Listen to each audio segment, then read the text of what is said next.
Halo, selamat malam semuanya. Hari ini malam minggu, aku tadi bingung ya mau bikin konten apa. Terus aku kepikiran buat review kode yang 1 tahun lalu aku buat. Pertama kali aku nyentuh Laravel, yang benar-benar baru nyentuh dan benar-benar belajar bisa bikin satu project sampai selesai. Dan project ini juga yang ngantarin aku untuk bisa magang pertama kali ya. Magang pertama kali, dan dari magang itu compounding terus sampai akhirnya sekarang bisa lah pakai Laravel gitu, lumayan jago lah dikit-dikit. So langsung aja kita ke projectnya. Oke, ini dia teman-teman. Jadi sebenarnya project ini tuh project UAS ya, project UAS. Disuruhnya tuh sebenarnya tuh pakai CI3, dan aku sudah lihat-lihat, dan sebenarnya aku sudah lihat-lihat Laravel sebelum ini. Dan karena kayaknya aku lebih familiar dan lebih enak pakai Laravel, akhirnya aku coba ajuin ke dosenku buat bikin projectnya pakai Laravel aja dan di ACC nggak apa-apa gitu. Dan akhirnya aku coba pakai Laravel. Dan sebenarnya project ini tuh aku ngikutin tutorial Pak Sandika Galih ya, yang tutorial Laravel 11 itu hampir ketiplek fiturnya sama itu, karena bener-bener aku nggak bisa sebenarnya dari awal, tapi aku coba untuk ngerjain dengan serius. Nah dari sini, dari project ini aku tuh bisa keterima magang gitu. Nah sekarang coba kita review lagi kode-kode yang udah aku buat gitu, apa fiturnya masih ada atau ada yang error. Nah ngomong-ngomong ngomong-ngomong sambil nunggu juga, ini tuh juga bisa buat ini ya teman-teman. Jadi kalau misalnya teman-teman lagi bingung nih semester 4 nih sekarang ya, semester 3 nih.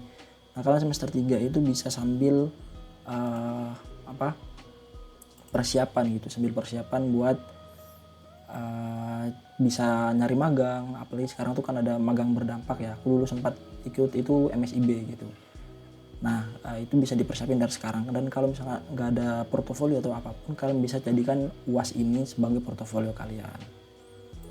Oke, nah aku lupa ya. Nah ini kita udah jalan di port 8000. Aku lupa rootnya ada apa aja. Nah ini welcome. Oke, ke home ya, root home. Kita buka home. Nah ya kalau dari segi tampilan ini ya berantakan ya, berantakan. Terus juga warnanya aneh, kotaknya juga ya sangat-sangat sederhana lah. Kita lihat bagian blok. Nah ternyata masih ada. Nah di sini tuh sebenarnya kalau ikutin tutorial Pak Sandi Gagal ya, itu tuh di sini tuh ada kategorinya, cuman aku nggak bisa ngikutin karena mungkin aku belum paham. Nah di sini juga kalau dilihat, nah ini nih dia masih ngikut tag P-nya ya, tag HTML-nya masih ikut. Agak aneh sih, cuman untuk itu ya udah lumayan lah. Ini halaman tentang ya, ini biasa lah ya, masih lorem ipsum. Kita coba pakai login. Nah loginnya ini aku pakai dashboard admin Stisla ya. Stisla dia open source, pakai Stisla ini. Kenapa pakai Stisla? Karena aku pikir ini gratis ya, satu gratis, terus juga lumayan modern lah, dan jadi pakai Bootstrap karena aku pahamnya pakai Bootstrap ya. Nah ini aku lupa nih passwordnya apa nih. Kita lihat di ini ada nggak ya di database di Seeder.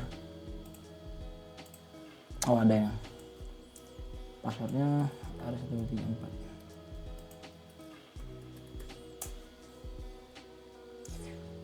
4. Oh error ya. Nah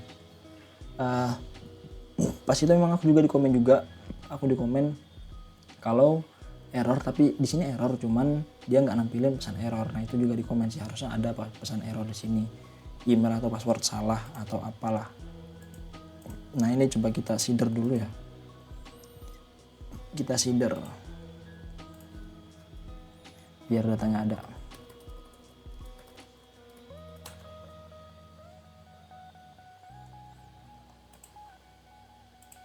Atau datanya nggak ada, kita lihat.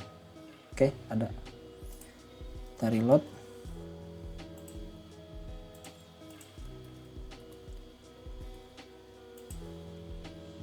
Aku nah berhasil login. Nah pesan kayak gini nih. Nah jadi ini sederhana banget ya, sederhana banget, cuma bisa nampilin cuma bisa CRUD doang ya, CRUD di sini ya, CRUD di sini ya udah gini doang, bisa buat artikel, edit, hapus, udah. Tapi waktu itu 1 tahun yang lalu ya, ini tuh sulit ya, udah termasuk sulit banget. Aku nggak ngerti, banyak banget yang aku nggak ngerti folder-foldernya, nggak ngerti, terus juga nggak ngerti cara pakai function-functionnya, ini apa, model segala macam nggak ngerti lah. Dan bisa bikin ini tuh menurutku dulu keren banget ya. Kita coba lihat. Nah, kalau dilihat di sini tuh aku cuman bikin ini ya, title. Terus slugnya tuh dia harusnya otomatis ya. Di sini harusnya nggak perlu pakai slug ya, karena slugnya nanti digenerate dari title. Slug itu digenerate dari title. Mana ya? Oh enggak ya. Harusnya digenerate dari title. Ya ada str slug ya di Laravel itu. Nah, ini aku pakai simple note JS ya, simple note.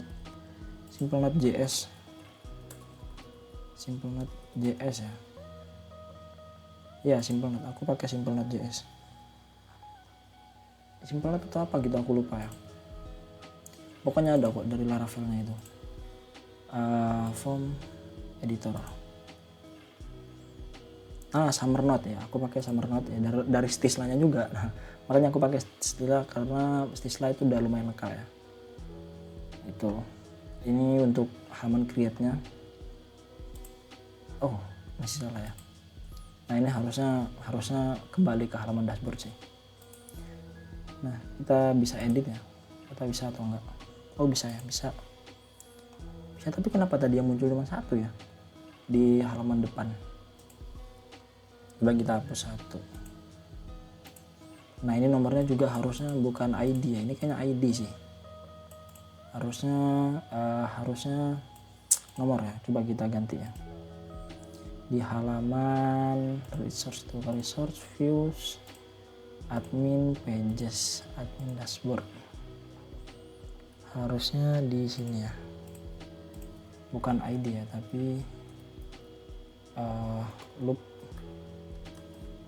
iteration.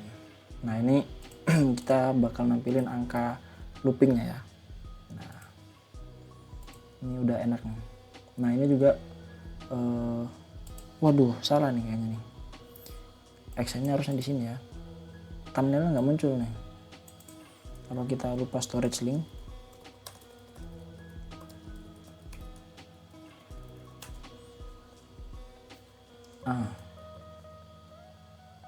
ya kayaknya aku juga nggak tahu siapa nih, lupa thumbnail gambar,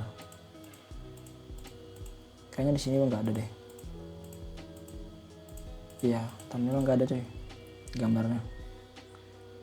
Nah, sebenarnya buat kalian yang mau belajar Laravel tuh cukup pahami satu ya, di bagian pertama itu rootsnya dulu, cara kerja rootsnya ini gimana. Terus dari roots ini ke controller ya, setelah dari controller ini functionnya ini, atau cara bikin fungsinya, atau segalanya yang di controller ini dipelajarin, baru masuk ke model. Nah, di model masuk ke model. Nah, setelah masuk ke model, lanjut ke migration di sini.